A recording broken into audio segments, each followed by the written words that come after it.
Health insurance எடுக்கிறதுக்கு பெரிய பணக்காரனாக இருக்கணும் அப்படிங்கிற அவசியம் இல்லை. உங்கள் குடும்பத்துக்கு மேலே அக்கறை உள்ள ஒரு பொறுப்புள்ள ஒரு நபராக இருந்தால் போதும். ஒரு சில ஆயிரங்கள் செலவு செஞ்சாலே உங்களுடைய மனைவி, குழந்தைகள், உங்களுடைய பெற்றோர்கள், இப்படி ஒட்டுமொத்த என்டையர் ஃபேமிலியும் ஒரே பாலிசியில் கவர் பண்ண முடியும். நான் மிடில் கிளாஸ் தான், என்னால் மந்த்லி இன்கம் தான் இருக்குது, என்னால் மொத்தமாக ப்ரீமியத்தை கட்ட முடியாது அப்படின்னு நீங்கள் நினச்சிங்கன்னா ப்ரீமியத்தை மாதம் மாதம் கட்டுறதுக்கும் இதில் பாசிபிள் இருக்குது. மாதம் சுமார் 2000 ரூபா ப்ரீமியம் கட்டினாலே உங்கள் குடும்பத்துக்கு 10 லட்ச ரூபா வரைக்கும் கவரேஜ் உள்ள ஒரு பாலிசியை எடுத்துக்க முடியும். எமர்ஜென்சி சுச்சுவேஷனோ இல்லை ஆக்சிடென்ட்டோ இதில் எந்த ஒரு இஷ்யூவாக இருந்தாலும் ஹாஸ்பிட்டலில் அட்மிஷன் அப்படின்னு வரும்பொழுது 10 லட்ச ரூபா வரைக்கும் இதில் கிளைம் எடுத்துக்க முடியும். ஃபார் எக்ஸாம்பிள், நீங்கள் 2000 ரூபா மீறி வருஷத்துக்கு ஒரு 24,000 ரூபா ப்ரீமியம் கட்டுறீங்க அப்படின்னா 10 வருஷத்துக்கு 2,40,000 ரூபா கட்டியிருப்பீங்க. இதே 20 வருஷத்துக்கு ஒரு 5 லட்ச ரூபாலேருந்து 6 லட்ச ரூபா வரைக்கும் ப்ரீமியம் கட்டியிருப்பீங்க.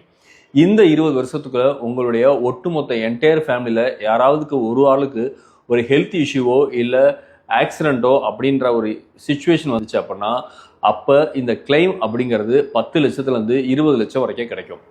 அதனால் ஹெல்த் இன்சூரன்ஸ் அப்படிங்கிறது ரொம்ப ரொம்ப இம்பார்ட்டண்டான ஒரு விஷயம். ஹெல்த் இன்சூரன்ஸ் அப்படிங்கிறது ஒரு லக்ஸுரி ப்ராடக்ட் கிடையாது, ஒரு அத்தியாவசியமான ஒரு ப்ராடக்ட் அப்படிங்கிறத புரிஞ்சுக்கோங்க. இன்னைக்கே முடிவு எடுத்துக்கோங்க, உங்கள் குடும்பத்தை பாதுகாத்துக்கோங்க. எங்களோட இன்சூரன்ஸை பற்றின மேலும் டீட்டெயில் வேணும் அப்படின்னா கீழே உள்ள நம்பருக்கு கால் பண்ணுங்கள்.